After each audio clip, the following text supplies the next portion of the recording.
بسم اللہ الرحمن الرحیم۔ السلام علیکم ورحمۃ اللہ وبرکاتہ۔ رمضان مبارک نیکیوں اور برکتوں کا مہینہ ہے، جہاں ہر عبادت کا اجر کئی گنا بڑھا دیا جاتا ہے۔ دوسری طرف نکاح اسلام میں ایک عظیم سنت اور پاکیزہ رشتہ ہے، جو نہ صرف جسمانی اور روحانی پاکیزگی کا ذریعہ ہے، بلکہ معاشرے میں خیر و برکت کا سبب بھی بنتا ہے۔ لیکن سوال یہ ہے کہ رمضان میں نکاح کرنا جائز ہے؟ کیا اس کا ثواب عام دنوں سے زیادہ ہوتا ہے؟ اور اگر نکاح ہو جائے تو ولیمہ کب کرنا چاہیے؟ آئیے ان سوالات کے جوابات قرآن و حدیث کی روشنی میں تفصیل سے جانتے ہیں۔ نکاح کی اہمیت اور ثواب۔ اللہ تعالیٰ نے نکاح کو دنیا میں پاکیزہ، محبت اور نسل انسانی کے تسلسل کا ذریعہ بنایا ہے۔ نبی کریم صلی اللہ علیہ وآلہ وسلم نے فرمایا، نکاح میری سنت ہے، اور جو میری سنت سے منہ موڑے وہ ہم میں سے نہیں۔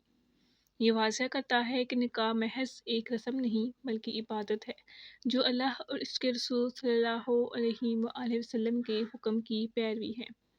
مزید برآں حضور اکرم صلی اللہ علیہ وآلہ وسلم نے فرمایا، جس نے نکاح کر لیا اس نے اپنے دین کا نصف مکمل کر لیا، باقی نصف کے لیے اللہ سے ڈرتا رہے۔ یہ حدیث ہمیں یہ بتاتی ہے کہ نکاح صرف دنیاوی خوشی کا ذریعہ نہیں بلکہ دین کو مکمل کرنے کا ایک بہت بڑا قدم بھی ہے۔ کیا رمضان میں نکاح کرنا جائز ہے؟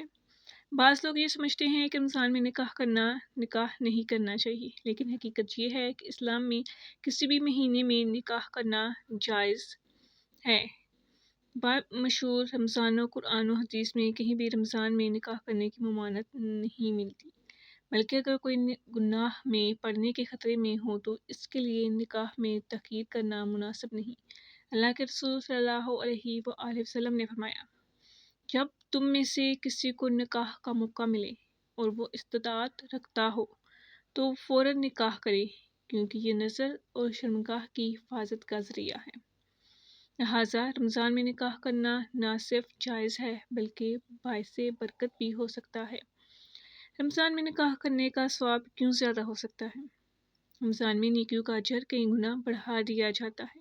نبی کریم صلی اللہ علیہ وآلہ وسلم نے فرمایا، جو شخص رمضان میں نفل عبادت کرے اس کو فرض کے برابر اجر ملے گا، اور جو فرض ادا کرے اس کو 70 گنا اجر ملے گا۔ چونکہ نکاح سنت نبی صلی اللہ علیہ وآلہ وسلم ہے تو رمضان میں نکاح کرنے کا ثواب بھی عام دنوں کی نسبت زیادہ ہو سکتا ہے۔ اس کی چند وجوہات یہ ہیں۔ سنت پر عمل کرنے کا اجر۔ رمضان میں ہر نیکی کا ثواب بڑھا دیا جاتا ہے، اور نکاح نبی کریم صلی اللہ علیہ وآلہ وسلم کی سنت ہے۔ گناہوں سے حفاظت۔ نکاح انسان کو برے خیالات اور گناہ سے بچاتا ہے، اور رمضان میں نفس کی پاکیزگی زیادہ ضروری ہوتی ہے۔ اللہ کی رضا۔ اگر نکاح کو آسان بنایا جائے تو اللہ اس گھرانے میں برکت نازل فرماتا ہے۔ رمضان میں ولیمہ کرنا کیسا؟ ولیمہ نکاح کے بعد ایک مسنون دعوت ہے۔ نبی کریم صلی اللہ علیہ وآلہ وسلم نے نکاح کے بعد ولیمہ کرنے کا حکم دیا۔ رمضان میں نکاح کے چند ضروری نکات۔ روزے کی حالت میں ازواجی طلق سے پرہیز۔ روزے کے دوران میاں بیوی کے دوران ازواجی طلقت منع ہے، لہذا اس کا خیال رکھنا ضروری ہے۔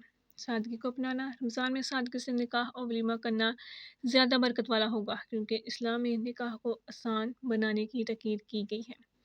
وقت کی منصوبہ بندی۔ اگر نکاح رمضان میں ہو رہا ہے تو نکاح کا وقت افطار کے بعد رکھنا بہتر ہے تاکہ لوگ سہولت سے شریک ہو سکیں۔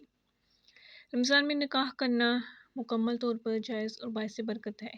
یہ مہینہ عبادت، تقویٰ اور نیکیوں میں اضافے کا ہے، اور نکاح خود ایک نیکی ہے۔ اگر نکاح کو آسان بنایا جائے تو یہ اللہ کی رحمت کا سبب بنے گا۔ لہٰذا اگر رمضان میں نکاح کرنے کا موقع ملے تو اسے روکنے یا تاخیر کرنے کی ضرورت نہیں، بلکہ اللہ سے برکت کی دعا کر کے نکاح کو آسانی سے انجام دینا چاہیے۔ اللہ تعالیٰ ہمیں نکاح کی سنت پر عمل کرنے اور رمضان کی برکتوں سے زیادہ فائدہ اٹھانے کی توفیق عطا فرمائے۔ آمین ثم آمین۔ جزاک اللہ خیرا۔ السلام علیکم ورحمۃ اللہ وبرکاتہ۔